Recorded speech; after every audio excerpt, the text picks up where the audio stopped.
ಇಲ್ಲಿ ಆಯೋಗದ ತಾವು ಹೇಳ್ದಂಗೆ ಆಯೋಗದ ಅಧ್ಯಕ್ಷರು ನಾವು ಸಹಿನೇ ಮಾಡಿಸಿಲ್ಲ ಅಂತಾರೆ.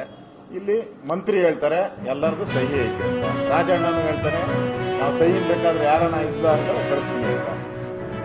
ಯಾರ ಮನೆಗೂ ಹೋಗಿಲ್ಲ ರೀ. 165 ಕೋಟಿ ರೂಪಾಯಿ ಗುಳುಂ. ನಮ್ಮ ಸರ್ಕಾರ ಬಂದ್ರೆ ಇದನ್ನ ತನಿಖೆಗೆ ನಾವು ಒಪ್ಪಿಸ್ತೀರಿ. 165 ಕೋಟಿ ಲೂಟಿ ಆಗಿರೋದು ದೊಡ್ಡ ಸ್ಕ್ಯಾಂಡಲ್ ಇದು. ಅವರ ಸ್ಟ್ಯಾಟಿಸ್ಟಿಕ್ ಇಟ್ಕೊಂಡು ಕಂಪ್ಯೂಟರ್ ಮುಂದೆ ಕೂತ್ಕೊಂಡು ಸ್ಟ್ಯಾಟಿಸ್ಟಿಕ್ ಇಟ್ಕೊಂಡು ಅದರಲ್ಲಿ ಏನಿದೆ ಬರ್ಕೊಂಡು ಯಾರೋ 4 ಜನನ ಅಪಾಯಿಂಟ್ ಮಾಡ್ಕೊಂಡು ವರದಿ ಕೊಟ್ಟಿದ್ದಾರೆ. 165 ಕೋಟಿ ಎಲ್ಲೋಯ್ತು ಈಗ? ಯಾರು ತಿಂದಾಕಿದ್ರು? ಯಾರು ಲೂಟಿ ಹೊಡೆದ್ರು? ಯಾರ್ಯಾರಿಗೆ ಎಷ್ಟಕ್ಕೆ ಬಿಡುಗಡೆ ಮಾಡಲಿ ಹಣ? 165 ಕೋಟಿ ಯಾರ್ಯಾರು ಸರ್ವೆಗೆ ಹೋಗಿದ್ರು ಆ ಸರ್ವೆ ಅವರ ಅಷ್ಟು ಲಿಸ್ಟು. ಇಷ್ಟು 7 ಕೋಟಿ ಜನದ ಸರ್ವೆ ಮಾಡಬೇಕಾದ್ರೆ ಎಷ್ಟು ಜನ ಬೇಕಪ್ಪ ನೀವೇ ಹೇಳಿ. ಈ ಪತ್ರಿಕೆ 3/3/2008 ನ್ಯಾಷನಲ್ ಹೆರಾಲ್ಡ್ ಪತ್ರಿಕೆ ಮುಚ್ಚಾಕ್ಬಿಡ್ತಾರೆ. ಪತ್ರಿಕೆ ಓಡ್ತಾ ಇಲ್ಲ, ಪತ್ರಿಕೆ ಸರ್ಕ್ಯುಲೇಷನ್ ನಿಂತೋಗಿದೆ ಅಂತೇಳಿ ಮುಚ್ಚಾಕ್ಬಿಡ್ತಾರೆ. 3/3/2008 ಅದಾದ್ಮೇಲೆ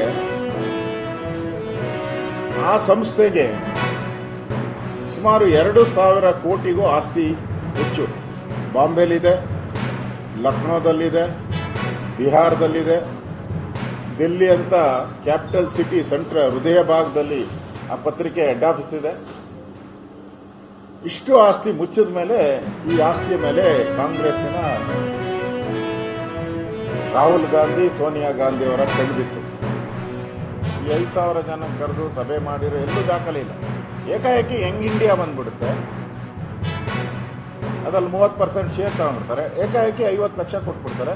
ಈ ಆಸ್ತಿಗಳೆಲ್ಲ ಲಕ್ನೋ ಆಸ್ತಿ, ಡೆಲ್ಲಿ ಆಸ್ತಿ, ಬಿಹಾರದ್ದು, ಬಾಂಬೆದು ಎಲ್ಲ ಒಂದೇ 50 ಲಕ್ಷಕ್ಕೆ 2,000 ಕೋಟಿ ಲೂಟಿ.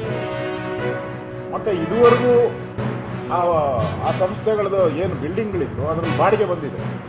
106 ಕೋಟಿ ರೂಪಾಯಿ ಬಾಡಿಗೆ ಬಂದಿದೆ. ಆ ಬಾಡಿಗೆ ಎಲ್ಲೋಯ್ತು? ಯಾರು ಕ್ಯಾಬಿನೆಟ್ನಲ್ಲಿ ವಿರೋಧ ಮಾಡಿಲ್ಲ, ಕ್ಯಾಬಿನೆಟ್ನಲ್ಲಿ ಜೋರಾಗಿ ಯಾರೂ ಮಾತಾಡಿಲ್ಲ, ದೊಡ್ಡ ಗಂಟಲಿನಲ್ಲಿ ಮಾತಾಡಿಲ್ಲ. ನಾನೇನು ಹೇಳಿದ್ದೀನಿ, ಅವರ ನಿಮ್ಮ ಅಭಿಪ್ರಾಯಗಳನ್ನು ಹೇಳಿ ಅಂತ ಹೇಳಿ ನಮ್ಮ ಅಭಿಪ್ರಾಯಗಳು ಕೊಟ್ಟ ಮೇಲೆ ಡಿಸಿಷನ್. ಮೊನ್ನೆ ಕ್ಯಾಬಿನೆಟ್ನಲ್ಲಿ ಏನು ಡಿಸಿಷನ್ ಆಗಿಲ್ಲ. ಅವರ ಅಭಿಪ್ರಾಯಗಳನ್ನೆಲ್ಲ ಓದ್ಕೊಂಡು ಬಂದು ಅಭಿಪ್ರಾಯ ಕೊಡಿ ಅಂತ ಹೇಳಿದ್ದೀನಿ. ಅವ್ರ ಅಭಿಪ್ರಾಯ ಕೊಟ್ಟ ಮೇಲೆ discuss again in the cabinet and you will take a decision. ಯಾವ ಜಾತಿಗೂ ಅನ್ಯಾಯ ಆಗಬಾರ್ದು, ಜಾತಿಗೂ ಅನ್ಯಾಯ ಆಗಬಾರ್ದು, ಬ್ರಾಹ್ಮಣರಿಗೂ ಅನ್ಯಾಯ ಆಗಬಾರ್ದು, ಯಾವ ಜಾತಿಗೂ ಅನ್ಯಾಯ ಆಗಬಾರ್ದು. ಸೋಸಿಯೋ ಎಕನಾಮಿಕ್ ಎಜುಕೇಷನಲ್ ಸರ್ವೆ. ಈಗ ಇವು ಸ್ವಾತಂತ್ರ್ಯ ಬಂದು 75 ವರ್ಷ, ಸಂವಿಧಾನ ಜಾರಿಯಾಗಿ 75 ವರ್ಷ ಆಯಿತು.